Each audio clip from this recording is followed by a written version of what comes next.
Coming up next on Insights on PBS Hawaii, how are innovators finding ways to lift people out of homelessness in Hawaii?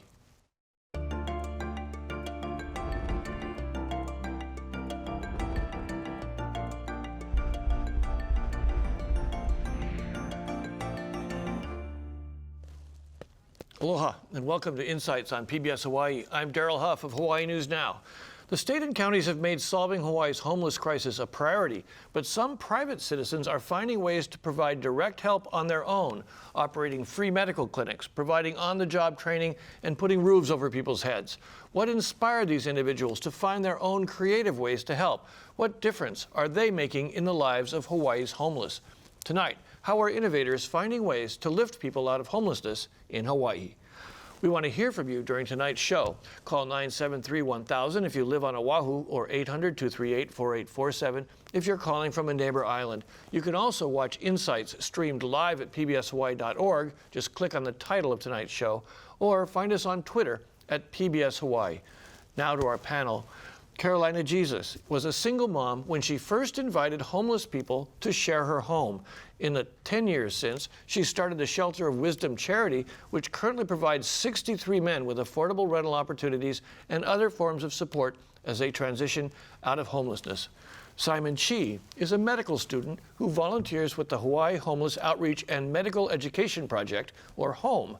The HOME project operates free medical clinics at 6 different sites where Oahu's homeless can receive free care from pre-med volunteers and medical students who are supervised by faculty physicians. Rylan Young is the assistant general manager at Seed Restaurant, a justice enterprise that employs those coming out of difficult situations like homelessness, sex trafficking, and addiction. The restaurant was started by the Blue Water Mission, where Mr. Young is an executive assistant, but Seed has become self-sustaining since opening last year. And Father David Gerlach is the head of St. Elizabeth Episcopal Church. They offer a program that gives homeless folks laundry soap and rolls of quarters so they can have clean clothes. And the church also hosted a homeless family for 75 days in a shipping container on church grounds until they were able to move into an apartment. They were followed by a woman who was due to give birth at Christmas. Now let me start with Carolina Jesus. Tell us a little bit about how you came to be, so a lot of people would think, brave as to invite homeless people into your home with your children. How many children do you have? I have one. Okay. He was 14 at that time, and I would never have done that, except that I found out that Jesus was real, and he started compelling me to bring people home because the situation is very desperate. And so I did. And I was very scared at first, but the people I brought home were tremendous blessings to me, and I learned and grew so much from them. And my life, you know, I became passionate about doing that because it was so fulfilling and rewarding. And then you've now expanded quite a bit. Yes, it just by itself, I didn't really know it was going to do that. I was just step by step doing what was in front of my face, so to speak, and then it grew from my own house to a rented house to a second rented house. Now we have 6 rented houses. It started off with women and children, and now it's all men, so many men, probably just because there's a lot more men. And it sustains itself? Yes, it does, because everybody can get income. Either they have an addiction, they can get treatment, they can get income, or they have a psychiatric or medical disability, they can get income, or they need a job, they can get a job. And we have created a system where people pay a shelter fee that is affordable for their income, as low as $240 a month. There's no deposit, it's not a rental. And then the most expensive would be $360. So those are for double rooms. There's no single rooms. Everybody has 2 people in a room, no bunk beds, because most of our people have a disability, so they can't really climb up and down in a bunk bed. That's fascinating. And also, it's not really good to crowd them. It's very comfortable. It's just like a regular house. We just rented houses and furnished them nicely, and the men share the kitchens and the dining rooms and the living areas. Great, and we'll talk more about the specifics of that and how it works in the neighborhoods and so on. Let me go to Father Gerlach. You know, I heard a story from the mayor where he said he went out to churches and he pitched them on the very idea of putting containers. The city even offered the containers, and very few people brought them up on it, he ran into concerns like, well, that's going to take up some parking spaces. When you decided to put a container at your church, did you get any pushback from your parishioners? No, and when you did your introduction, Daryl, you're talking about individual innovators, but for me, that's not the case. I'm fortunate to be the rector of a church that was established in 1902 specifically to welcome Chinese immigrants at a time when they were the only immigrant group in our history, the history of the United States, to be singled out for exclusion. So this church has over 100-year tradition of reaching out to those who are in need, and I'm just lucky enough to have a chance to be there. So no pushback, wonderful acceptance. What's been the positive outcomes too? In addition to helping the people, do you find the added sense of mission contributes to the discipleship and the growth of your parish? Well, it's like my colleague over here said, if you want to meet Jesus, the chances are you're not going to meet him in your own private prayer life, although you may from time to time, and you may not even meet him at a Sunday morning in church, but I guarantee you, you're going to meet him on the street corner, and you'll meet him in the eyes of people who are struggling and suffering. And that has been my experience and the experience of my congregation.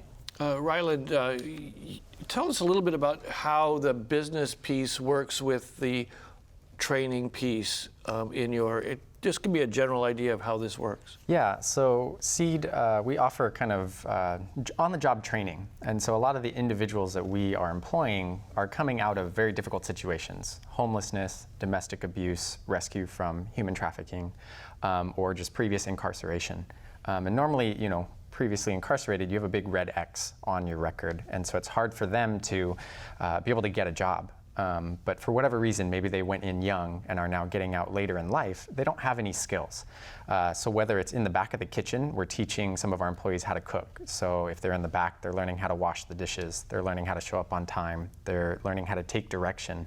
And then if you're out on the front of the house, you're serving. So you're gaining some of the people skills that you may not have had previously coming in, but same thing, training, how to run the computer system and take. Let me give you a quick commercial. Tell me where you are and how people access your. Yeah, so Seed Restaurant is located on 11th Avenue in kind of the Kaimuki little eatery area there, located kind of, what's the best way to say it? Just below. Off Waialae, or? Yeah, off Waialae, in that little area. 1137 11th Avenue in Kaimuki. How big a restaurant is it? We have 15 tables, so we're kind of limited by our size in terms of what we are trying to do. But we seat generally 50 to 60. And we have larger parties that come in, they'll rent the restaurant, they'll come in, we'll do catering and special events, and just kind of expand as much as possible to give opportunities for the individuals that we have to try different things, even within the restaurant. And this actually does break even, make money? Is this sustainable? It's getting there, yeah. We're almost there. We've had a lot of changes. We've been open since February of 2014, and it's been a journey learning, and running a restaurant is hard to begin with, but then to try and use individuals that you may or may not want to start a restaurant with has been an extra challenge, but it's so worth it. I have so many stories that I walk in there and I want to be there, and everybody who comes in, so they get to talk story with some of the employees. They probably got some pretty good stories. Mm-hmm. And so let me go on wonderful. now to Simon Chi, medical student, but you're giving a lot of your time to people who are in pretty desperate need. Tell me how Home started and what your involvement is now. So Home started in 2006 as a remote medical clinic nonprofit for a lot of homeless people out there. We started first at the Next Step shelter in Kaka'ako, and slowly expanded to up to 6 shelters around the island.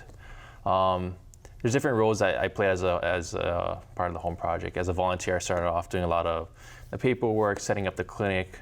As a first-year medical student, I took a lot of vitals, and now as a second and third-year medical student, what we do is we actually see the patients. We diagnose, we treat, and we're kind of overseen by volunteering attending physicians. And then as a medical student, this obviously gives you an opportunity for hands-on working with people. Mm-hmm. How is that different from what a typical medical college process would be like?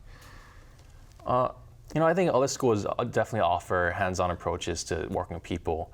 But I think the nice thing is that we really get to be independent in the care of our patients. We're the only people that see them, and I think the really special thing about the Home Project is that we get to see the homeless people as people, I guess. I think that's what really makes the Home Project special. And do you think that it changes your own feelings, your own approach to the kind of way you want your career to go? Oh, of course. I think the Home Project definitely changed my life. I believe I'm an advocate for homeless now because of that. And a big part of it was just seeing the homeless people not for the tents we see on the sidewalk, but putting faces to people, hearing their stories, and noticing that, I think the bottom line is that they're people. And they're not different from anyone else. Carolina, Jesus, you've now gone from, how much contact did you have with homeless people before you decided to do this? And I'm wondering what you've learned about them since. What do you think, what are your takeaways? What kind of experience have you had in terms of getting to know these folks? Well, exactly the same thing. That could be my mother, my father, my brother. That could be me. That could be my son. That could be yours. So these are human beings, and they shouldn't be out there needing help and not getting help. So if anybody has time and resources to spare, it's only the right thing to do, to treat that person the way you would want to be treated and to do for them what they need help to do. Do what you would want them to do for you, take care of them like it was yourself or like it was your own family member. Because they have sometimes very barriers and obstacles and overwhelming circumstances, and a person could feel like, oh, that's just too much. But you just start, because what if that was your family member? You would just, take the bull by the horns and you would just try to figure it out. So that's the... Father Gerlach, in your folks' experience, what do you think your congregation and yourself have learned about folks who are in that circumstance from getting to know these people that have come through? Plus, you also do the other services for homeless as well. That it can happen to anybody. And many, many of our people live paycheck to paycheck and are one disease or one lost job, one crisis away from ending up on the streets. We have a real structural problem in our state, Daryl. For 20 plus years, we haven't built enough affordable housing that people can, who are our firemen, our cops, our teachers, nurses. Those are the folks in the income level where properties haven't been built out. And government needs to step in. We can all do what we can do, and we will continue to do what we can do. But the overall solution to this is the government, which is us, and our combined resources, needs to build more affordable rental housing, and a lot of it, and they need to do it really soon. Rylan, let me ask you, there are so many nonprofit organizations. I think the average person sits back and goes, there's so many people taking care of the homeless. There's nonprofits, there's government agencies, but what makes it you as an individual? What made you want to step up and do something about this in your own way, or your organization in its own way, as opposed to just going and volunteering with an existing group? What's the motivation there? I think for me personally, I've just grown to not assume that somebody else is doing something. So as awkward as these different situations are, you see somebody on the corner, you expect the cars behind you or, somebody to pass a handout.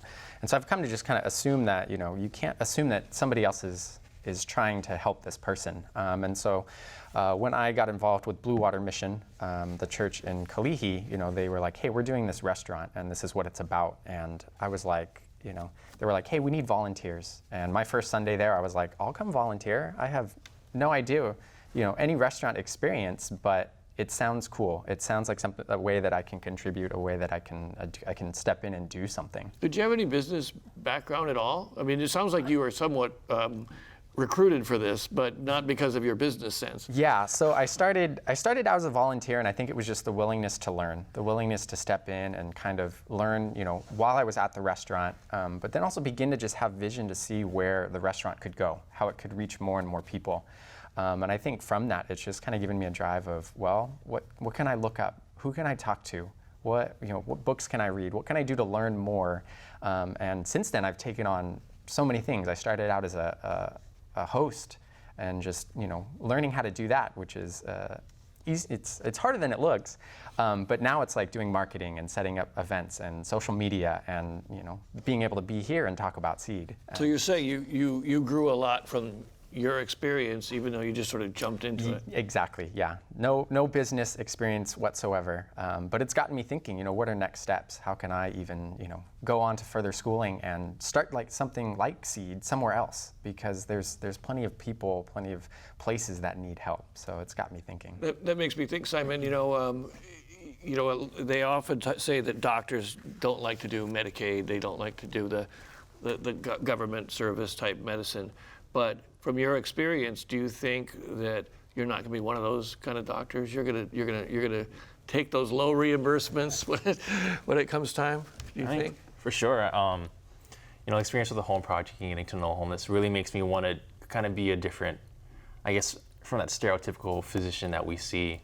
Already just from a lot of the graduates from JABSOM who were a part of our home project have come back to volunteer for the home project and really been out to help the homeless. I was impressed with the response of the medical school to the fact that the homeless were encroaching right there, that huge Kaka'ako camp, and your folks' response, and I don't know this was your group specifically, but was to get out there and help them. Yeah, and as a physician, you're there, it's more of a calling. A lot of people have different callings, be it to be a priest or, to start a restaurant. But our calling is to help people. And I think as young future physicians, a lot of people saw the need that these people had. And, for example, the first year medical students this year, when there was a sweep, they were out there to help these people, help move their things. Yeah, we saw that, yeah. Carolina, Jesus, we're getting our viewer questions in now, and this is for Ken from Manoa, and I know you want to answer this question. What kind of landlords are you able to find to rent their houses? Well, one of our landlords asked me to make a statement for him. He was invited on the show, but he wanted to keep a low profile. But he wanted to state that it's actually a good deal for a landlord because we take care of everything. We pay the rent on time and we manage everything. He doesn't have any problems at all. He actually keeps on looking for other homes for us to rent because he said he would encourage any landlord to rent, our organization has shelter homes, but actually anybody that's a landlord or a property manager, they really, if they want to be helpful in the situation, they should be renting to the subsidies that were created to help the homeless, such as Rent to Work, such as Shelter Plus Care, Bridges, HUD-VASH. When you say renting to the subsidies, what do you mean? Well, the individuals are eligible for the subsidy because of their homelessness, together with possibly the fact that they're working or possibly the fact that they have a disability. So that subsidy is going to pay their rent. They're going to pay rent too, but their rent's going to be based on their income. But the subsidy is going to pay the rent and the security deposit. There's a housing specialist connected to every subsidy. Some of the subsidies have a second level of support, which would be a case manager and a housing specialist. So these subsidy programs have a lot of support. But, I think that what I've been noticing and trying to get landlords interested is a lot of landlords, they just don't want to get involved in that. But honestly, they should, because there's a big need for that. We have men in our shelter that had Section 8 vouchers. They had Section 8, one man is in his 70s, almost 80, and he had a Section 8 voucher for 10 years. The building sold. The new landlord didn't want any Section 8 tenants, and he's in our shelter. Yeah, the Section 8 issue because is he huge, couldn't right? find another apartment that nobody would take his Section 8, but he was a good tenant for 10 years. Oh, let me ask Ryland also, we got a question, and again, this goes to expectations that people have, stereotypes they have. Yeah. Do you ever feel customers are turned off by the employees you hire? I picture piercings, I don't know. Yeah, some of the guys in the kitchen, they're tatted up, they're big guys. I wouldn't say that. I think it's almost the opposite. I think people sometimes come in and they don't realize that we are employing people coming from difficult situations, and so they treat them as if they're, nothing's wrong. And so they come in not knowing what Seed is about, and then they have some poor service, or the server makes a mistake, and suddenly it's like, well, let me nail them on the tip, or leave a bad review. But for the most part, one of our kind of success stories, her name's Miracle Mary, was a prostitute for 38 years, came and started working at Seed, went from being a dishwasher to a host to becoming our lead server. And people would come in and they're like, we want Auntie Mary. We want to be seated and served by Auntie Mary. And sometimes we'd be like, Mary's already got like 10 tables. Can here's so-and-so. They're just as great. But I've seen probably that effect more than, oh, this person, was recently incarcerated. I don't want to deal with them. So. Okay, and then Father Gerlach, Lars from Waminalo, are other churches, faith organizations, now we've got two faith organizations here at the table with us, but are other churches, faith organizations stepping up like your church? And I think that is, is there a movement? Are you seeing more willing to do this as time goes on? Absolutely. We began a coalition several months ago called Housing Now, that was started at the instigation of Faith Action for Community Equity, which is a long-time community organizing group made up of many Episcopal, Methodist, Catholic, and Presbyterian and other churches.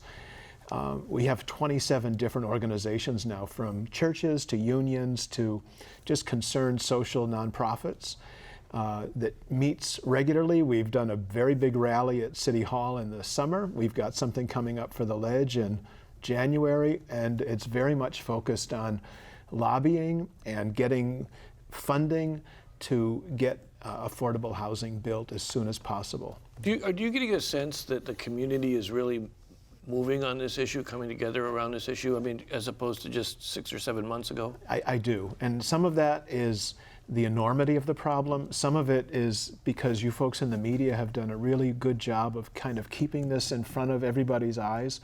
But I think the real issue is it's the fundamental decency of the people of Hawaii. That this state welcomes people, and we take care of each other.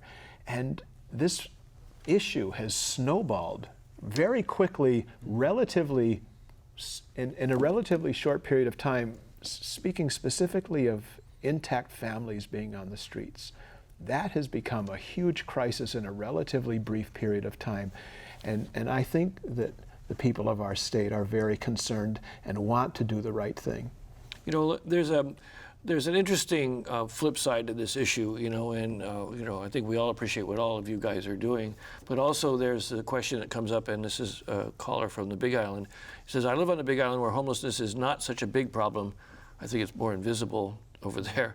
But I see the potential for it to become one, because I think lots of mainlanders would love to come here because the services and climate are magnets. I'm wondering, and any one of you can jump in on this, we've heard this concern about churches going to the homeless and giving them food, giving them clothing, making it easy to be homeless. Rylan, do you think that that's a fair concern, that, by doing the things you do, that Carolina does, all you folks are actually facilitating homelessness? I think, specifically for Seed, I'll speak for Seed for a second. We employ two people who, one of them started out as homeless, and through the course of his time being able to work, was able to get into housing. So in regards to that, it's, how are we combating, homelessness? Are we just kind of keeping it going? Well, we saw, we were able to give somebody a job, and they were able to kind of gain an income that got them into housing. Some of their family is still, in the park at Ala Moana. But I think in that regards, we are making some progress in that. Speaking personally, I think homelessness is a very complex issue. I think giving food and giving shelter are necessary, meeting those common needs. But underlying that, there's so many other things. There's mental illness, there's hygiene, medication, lack of education, just different things that are underlying things that, sure, maybe you get them into some shelter, some housing, but there's still so many other issues that are there, and they might end up back on the streets. Father, let me ask you this question. When your parishioners come and say to you, let's go down to the park and feed the homeless, that's fine? Absolutely. And it's not because people are in the park because they want to be. You know, 50 years ago, we closed the big mental hospitals on the promise that we would set up community mental health clinics to take care of those who needed psychiatric care, and we failed to fulfill that promise. And so therefore, we've had historically a significant number of people with mental health issues on the street. Sure, there are people with addiction issues, but the crisis in Hawaii right now is intact families. Folks who come to us and say, we don't need services. I just need a place to live where I can afford the rent. People who are 3, 4, 5 members are working minimum wage jobs, and that's not enough to pay market rate for a 2-bedroom apartment. That's our economic reality, and that's what we have to fix, or this problem is only going to get worse. You know, I've got a question for Simon specifically, and I think this is goes to you folks are developing a tremendous knowledge about this problem, and it's an opportunity here to help the community understand. So the question was, and I think that Rylan kind of mentioned some of the mental illness challenges that are, you know, that are frequent. What kind of medical problems do you most commonly see? Are they different from the medical problems you would, I guess, otherwise be seeing in a community that's not quite so impoverished? In terms of the medical problems we see a lot of acute illness. Of course, infection, people are living outside in elements that most people normally aren't facing. You know, when it rains, they have tents, but they're gonna get wet, they'll be cold. We definitely see a lot more infection than most people, but we also see a lot of chronic disease, a lot of diabetes, hypertension. But what's interesting is that when we see people, sometimes their illness is a little more progressed than what a normal person would have. You know, most people, when they're ill, they have access to a physician. They'll go to see someone. Instead, these people, they'll have an infection, and they might not have care until maybe 1 or 2 weeks in, and that is a little different. And that's like, I think what people typically think about when we talk about medical care. But there's a lot of other things that we do. We provide tuberculosis testing so that people can apply for housing. We provide physicals so people can apply for jobs. Yeah. And a lot of kids, they need vaccines to go to school. And these are all things that I think people don't think about when they think about a medical clinic. Let me ask though, do you run into a lot of, how many would you guess, or what proportion does have mental illness? Mental illness is definitely an issue. We see it a lot. But I think one of the biggest issues is that in medicine, there's a lot of different parts. There's medicine that we do where we can give drugs. But I think one big thing that's lacking is our mental care. And a lot of these people, we can refer them to other sites, but it's definitely something that's lacking. Carolina, in your, we have a caller from Nicole from Lahaina. How big do you think your organization will get? And the context that I'd like to pose this question in is, you obviously are filling a niche. You've got all these nonprofits and government agencies out there, but here you are, one person, one charity now, filling this niche. Is this a significant gap, this basic, low-cost, one-on-one, group home kind of situation? Yes, it couldn't be done for women. It can be done for men. The families are really the crisis, and families shouldn't be like sharing a room and a house. That's not really healthy for them. This is where apartments come in. We have a friend of our ministry who's looking to purchase an apartment building, just a little 2-story walk-up. But again, going back to the subsidies, these families, they're working, they're homeless, they qualify for rent to work, which is a subsidy that does pay market rent. The landlord can get market rent. Mm-hmm. And, I think we also have to consider ourselves as landlords, us people that's landlords, that owns apartments, that owns apartment buildings even. We seriously should be looking at, do we need to charge full rent? Because I know in my own search for purchasing apartment buildings, I could pay the mortgage only renting maybe 4 out of those 10 apartments. The income from those 4 apartments paid the whole mortgage. The other apartments, I could rent them for whatever I wanted to. And I believe there's a lot of apartment owners and homeowners in our state that if they look at their bottom line, they do not need to be renting it for that much. And of course they have every right to rent it for that much. And of course some people must because the mortgage, the property tax, the insurance. But there are people that do not have to rent it for market rent. They can include the utilities. They can rent it for market rent, but they can include the utilities. There's things that we can do as citizens, as homeowners, as as property managers, as owners of rental properties, we can make a difference. Okay, I'm going to interrupt our conversation for a moment to refer to our viewers. Tonight we're talking about how innovators are lifting people out of homelessness in Hawaii. Please call, email, or tweet your questions and comments. Call 973-1000 if you're calling from Oahu, and 800-238-4847 if you're calling from a neighbor island. Here's a good question from Pam and Kalihi. Does the panel feel like there are any areas in which the homeless still need real help? We talked a lot about mental illness, but are there other niches that you're kind of looking that someone else needs to step up for? Are there still unmet needs that the homeless have? Rylan? Yeah, I was going to say, I think it's just an aspect of acceptance or an aspect of being supported. I draw on my experience from SEED, some of the individuals we've brought in, when I talk to them, I ask them, what's the biggest thing that SEED has done for you? And it's just been a community that has been around them and believes in them. So it's kind of more that emotional approach, but I think, you become a different person when somebody can look you in the eye and call you a friend. And so I think that's a big thing that needs to happen, aside from like, well, how many resources can we throw at them? Well, they just want somebody to talk to. They just need a friend. Father Gerlach, what are your thoughts about that? I know that you've been seeing the whole panoply. People need housing. This is not a situation that we should be surrendering to.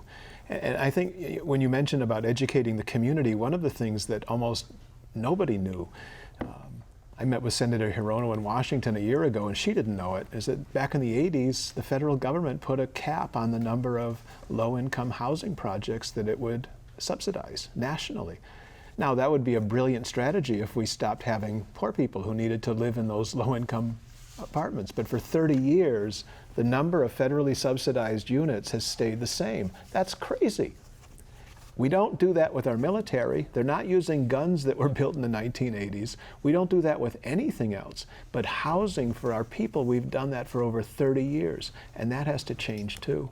Simon, what kind of stuff have you noticed?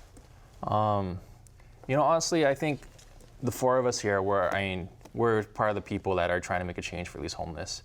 And in terms of what's lacking, it's hard for us to know because I think we need to accept our ignorance in this situation. We've never been homeless, so a lot of what we're doing is speculation. And healthcare, housing, these are huge things that they definitely need, but I think until you actually go out into that homeless community and see the resources that they require, a lot of what we're doing is speculating.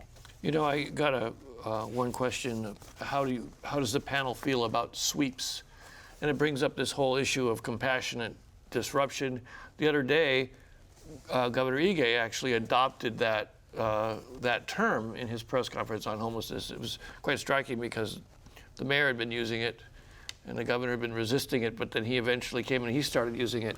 And I've talked to homeless providers who say it's a good thing because if you just let people stay on the street, they won't look for hope. Caroline, let me ask you, do you feel like this compassionate disruption thing is good in that it does make people seek out housing?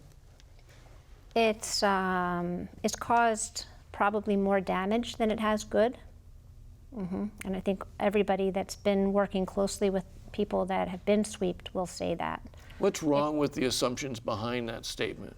Well, it has its good points too, because as long as the people being sweeped have enough support to be able to successfully sweep into a successful transition, there's nothing wrong with it. But if you're going to sweep people and not help them, and they have no place to transition into, you're causing great damage to them. And there are people that have been so devastatingly damaged by sweeping. They've lost immigration documents that are irreplaceable or take over 1 year to replace. And they can't even work if they don't have those kind of documents. They can't do anything. And I've helped probably that many plus a couple more of people with immigration documents that have been swept. Father Gerlach, you were quite vigorous in your unhappiness with that information. I think of all the government officials, Mayor Caldwell has done by far the most of anybody to date in terms of trying to analyze this problem and move specific steps forward. But with all due respect to him, these sweeps have been an unmitigated disaster for people on the streets for exactly these same reasons. People lose birth certificates, they lose school records, they lose licenses, everything. And these are folks for whom $20 or $40 means everything. And they don't have it to replace those documents, not to mention some of our COFA migrants. Immigration documents cost from $465 to $365. Exactly my point. And we buy them for it from our donations from our pockets. We buy it for them, and then it gets swept again. That's happened more than once already. Yeah. You know, Ryland, I was thinking of the fact that your folks have come in from a lot of different kind of circumstances, and they're rising up with the skills that they need. What have you learned about that versus the concept that you just need to keep moving people along, that they actually do want to improve their lives, they want to have a better place in life? Yeah, I think my experience with that, as I've talked to different people in the restaurant, is, you know, everybody has different needs and they have dreams and they have desires. And I think it's important to be able to walk along with them. So, you know, our goal at the restaurant is not to, hey, you're in, cool, you've been here 1 or 2 months, now let's kick you out. You know, some of them need a year, 2 years. Some of them are ready after a few months. But it's dependent on getting to know them and walking with them and saying, hey, what is your next step? What is the thing that's going to be more helpful, as opposed to, you know, hey, we have somebody else that could fill this spot, so get out. So, You know, Simon, I'm thinking, and I don't mean to stereotype, but I'm thinking you're a middle-class kid, you know, and then you watch these sweeps take place, right there in Kaka'ako. How did you feel when you saw that happening, since you now have known those people? That's pretty terrible. Yeah, it's not cool. You see these people who don't have a home, and a lot of their belongings are important to them. They're just getting thrown away. And the way that sweeps were done, I mean, I've kind of been in the hostels lately, but what I saw, when people would be coming unannounced at 5 in the morning, when these people are sleeping, and just essentially forcing them out. Now they have prior notice, but before there was no prior notice. And personally, you know, with these sweeps, I understand that tourism is a big part. Kaka'ako is getting developed. There's an issue with crime in that area and just being an eyesore, but you can't sweep people under a rug. I mean, that doesn't solve the issue, the underlying cause, yeah. Ryland, you know, let's talk a little bit about outcomes and solutions here, because in your experience, one of the callers is asking, do you ever check back on the people who've left your program? Do they move through and then move on? Do you try and move them through so that, one, they can go get a job in I'll call it the real world for lack of anything else popping into my brain, and make room for more people coming through? Or as a business person, don't you want continuity in your staff? yeah, so I mean, that's the challenge in, you know, we consider ourselves a justice restaurant. So that's the challenge in how do you help these individuals, but still try and maintain some sense of what business should look like. But we've had people who have moved on. So I talked about Mary. She is now a preschool teacher. So she went from being a prostitute to working at Seed to now being a preschool teacher. And we keep in touch with her, and we love to follow up with her. We had another guy who was incarcerated for over 30 years, came and worked as a dishwasher. Very quiet, but always showed up on time, worked, and now he's working at Whole Foods. And so we keep trying to follow up. And ideally, my vision for Seed is I would love to have something that, you know, step one, you're finding people, you're helping them, you're getting them into the restaurant, you're finding them housing, you're walking with them the entire way, and then you're also following up with them. Because they have that experience, and you can learn from that. You know, it is very intuitive. I mean, that kind of skill will help people move on. You know, I know Goodwill, and I know River of Life. Many people are now having those. Is that a growing part of the homeless response now? Is these employment training and skills? I hope so. I think it's absolutely necessary. You know, it's easy to say, well, they're lazy, that's why they're homeless, or they're sitting on the side of the street with a sign because they don't want to work. That's not true. I've had conversations with them, and I've given them applications saying, hey, come to Seed, and they're like, we'll be there. You know, they're looking for opportunity. But I think the public eye sometimes just, you know, you write them off. You know, you don't want to look at them because it makes people feel uncomfortable, makes them feel awkward. Carolina, let me ask you, what kind of outcomes do you have? Are you tracking it? I know you've grown quite a bit. Are you mostly providing what's ultimately going to be permanent housing for these folks, or is it? Yes. Oh, that's We mostly have what you people, do. Okay. we've taken people out from under the bridge down by Nimitz, from Ala Moana Park, from all over the place. These are the They've come chronic homeless for the most chronic part. and persistent. The majority of them have severe mental illness, and they're chronically and persistently what they say SMI, severe mental illness, most of them. You're a we great have- example of the way the housing first concept is supposed to work. And we have 82% are permanently housed. We have over 100 people in permanent housing. And we have I would say it's like a 0.5% recidivism, meaning that even though they're permanently housed, they've lost their housing. A couple people have, because they got off their medication, they didn't get intervention, or they relapsed on drugs and alcohol and couldn't get back on track again. How do you manage that? I mean, do you have the rules that we always hear people don't want to deal with, or? We have a very common sense shelter agreement, and it's very common sense, and anybody can follow that. But when it comes to alcohol and drug addiction, people need help, and we give them help. And then if they're resistant to that and they refuse to help themselves and to do their part in recovery, then we let them go. We transition them to a clean and sober house, or we transition them to another shelter, or we try to get them into residential substance abuse treatment.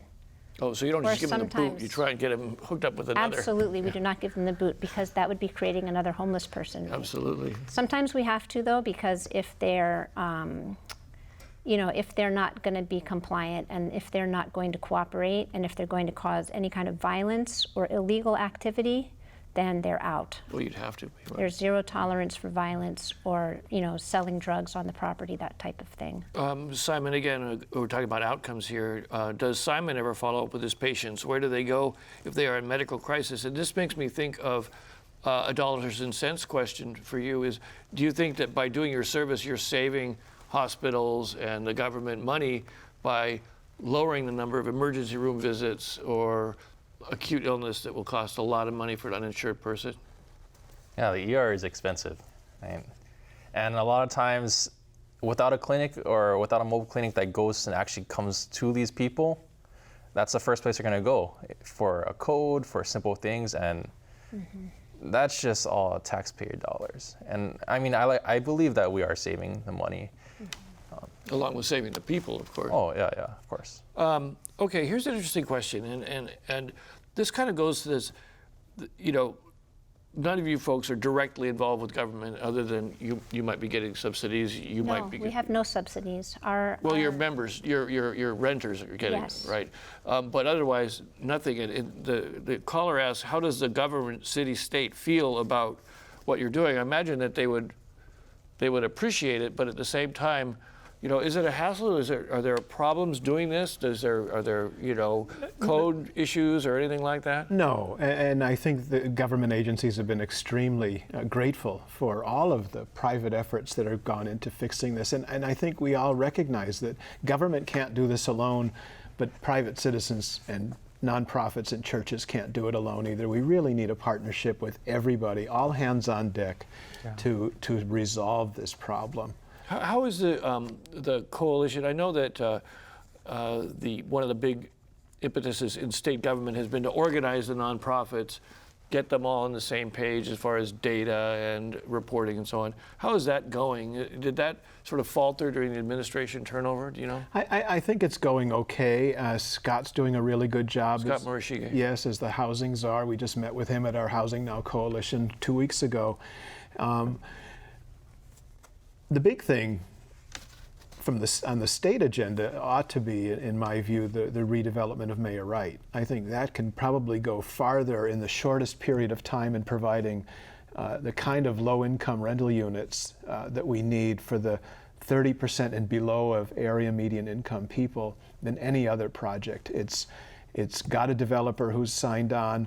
It really needs the administration to support it. And also, as I recall, that one was not going to generate any additional units at first, the first plan. Then they beefed up the additional units. They did, right? indeed. And as a result of public-private money, they're able to do that. Yeah. Carolina, I got two questions that you will really like. I'm trying to find both of them. One was a specific question. I'm guessing this may be from a landlord because he says, how much does Section 8 pay in rent and for utilities for a 3-bedroom house? And it's a guy from Cleveland. Sorry, I don't know that question because we're dealing primarily with singles, and so I'm not familiar with the price range for that. Okay, nobody else knows that one. Maybe someone could call us and tell us. Section 8 is always right around market rent. Yes. Sometimes they're higher. Yes, they're They're at very or well higher priced. than market in Hawaii. So a landlord that takes on Section 8, is it pretty much the same as renting to someone in the regular community? Absolutely, and the Hawaii Public Housing Authority has recently come out and said, we'll not only work with you folks and be there if there's any problems, but they're even talking about paying several months of rent up front, just to give landlords a sense of security to make these apartments more available. Okay, another question, though, for Carolina. What can I, as a citizen, do to help the homeless? I own a rental unit, but I don't know how to help or where to volunteer. Okay. My telephone number is 383-9498, and I can easily refer you to many organizations that would love to rent your rental. Give us the name of the organization again, and do you have a website? Our organization is Shelter of Wisdom, and the email is shelterofwisdom@gmail.com. And you can just Google Shelter of Wisdom, and you'll get, website and even if you can't, videos and things like even, let's say tomorrow you got 10 calls from people offering, you could work with not just your own organization, but other organizations that Yes. are looking, right? For absolutely. different types of people. Absolutely. So there's a great capacity, do you think, in the Yes. private sector? There is. In fact, all the churches that feed, if each church that has a feeding program started one house, that would take care of most of the people off their feeding line. They wouldn't have to keep seeing them every week, feeding them, because they could bring them home to their house. And then from there, they can help them, get into permanent housing. And we would help anybody that wants to do that, because one of the volunteers from FACE helped me to make a handbook. It's an online handbook, so it's not quite finished yet, but almost. And then they can come and shadow us, and if they want to open a house, we'll even move some of our men that are seasoned over to the new house, so they don't have like a whole fresh house. They have some guys that know the ropes, so to speak, and then they can bring some new people in off their own people that they outreach every week, because most of the churches feed every week or several times a month, and they see the same people over and over again. And what a joy it would be if they could bring them home. Father Gerlach, is the faith community, the church community ready to do that? Because I haven't seen it exploding, I hope so. We just finished our Episcopal Church annual convention, and the resolution that passed was that each parish statewide would make ministry to the houseless population the priority for the coming year. And those suggestions ranged from putting a container on property to letting somebody who's sleeping in a car at least stay in your parking lot because it's safe and use your bathroom facilities, to helping folks. There's a lot of folks who are $200 or $300 a month short of staying or getting into a place. So even a church who maybe didn't want to host a family could come up with the money for a year and help a family stay or get into housing. So that's the Episcopal Church. The Roman Church, you folks have Catholic Charities, which is a multi-million-dollar charity that does an awful lot of good work. Our Methodist friends also have stepped up. So I think the answer is yes. And I think the question is often that of the viewer of, how can I help? Who do I talk to? What do we do? And that's why shows like this are important, because we can get the word out. What do you think? All you folks have now this experience working with these individuals, and I think this is one of the things I really wanted to get at, is what is it that the government needs to hear from you folks about its response? David, I know you're talking about we need housing, we need mental health services, but in terms of just the immediate crisis, what do you think you've learned from your guys' experience what's the tip you would give the government? Rylan, let me start with you. I would say, I think it's partnership. Not being in the nonprofit realm, churches, et cetera, we don't have money trees sitting in the backyard that we can pick from. Government has money. They can dictate and delegate where the money ends up. And I think there's a need for partnership, because the nonprofits and different organizations on the ground, they have a better idea of what's happening and where the resources are needed. And so if the government can come in and say, hey, Carolina, how can we help you? How can we come alongside? Hey, Seed, how can we contribute to job training? How can we help mobile clinic, et cetera? That would be a big win, I think, on a partnership level. It doesn't sound like the model that I've seen in government. There's a tendency to say, here's the federal grant. It gets delivered down to some granting organization, usually a city or a state, and then that city or state is told by the federal government, you have to have these outcomes and these rules, and there's a lot of red tape, there's a lot of boxes to be checked. Is that something that you purposely, Carolina, would just say, I don't want to get involved with that. I just want to do what needs to be done for these people, and I don't want to be involved with government. It's not necessary. Our organization doesn't need money. We need volunteers. We're all volunteers, by the way. We have no paid staff. So we just need... Were you reading this question? That's exactly the question that someone just asked. So go ahead with that. Yeah, we have no paid staff. We're volunteers. It's mostly me. I'm full-time. And I myself am a landlord, so I have income from rental property. And so that's my source of income for my personal medical insurance and my food. I buy my clothes at the Salvation Army, so I'm very low. I have a very low budget. What would your tip be to the government? To the government? Yeah. Now's your chance. I don't know. I don't even really think about that very much. I'm so sorry. I'm really busy doing everything. No, don't apologize. I think, I guess I would say, we've created a model that really works, and if they want to take our model and put a staff on it, it only takes one. Imagine I'm one person running 63, and of course there's 2 ladies that help in the office with the accounting. There's somebody in charge of the donations, because we furnish all of the apartments, but mostly the men in the homes and me, we're running it. And if you just have one house, you don't even, you can do a lot, right? With just even a little part-time person. The government has money and they want to pay somebody, just think like if somebody like me was paid, how many houses they could run. I'm just thinking about the Sand Island project that's now under construction. I think it's like a couple $100,000 for this installation of, maybe 25 containers. It seems like a lot of money. Do you think, David, it would be a lot cheaper if the government just sort of wrote checks to the nonprofits and let them go about their business? No, I don't. And I don't think, the containers and all of these short-term solutions really are just to kind of try to bring the fire down a little bit. But what government needs to do most, and what we can do to help them, is to develop the political will to deal with this problem, because this is a problem that we've ignored for 20 plus years, and the chickens have come home to roost, and that has to be dealt with. It is appalling that in this state and in our country, we have children going to sleep on sidewalks tonight. Well, here's a question that just came in. It's a 2-part question, but we need to do with the second one. What is Laundry Aloha? How does that work? And what strikes me about that is such a simple, basic human need.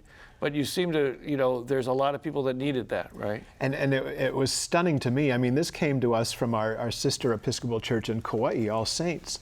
There's a program on the mainland that started this, but this has become more popular than our food pantry.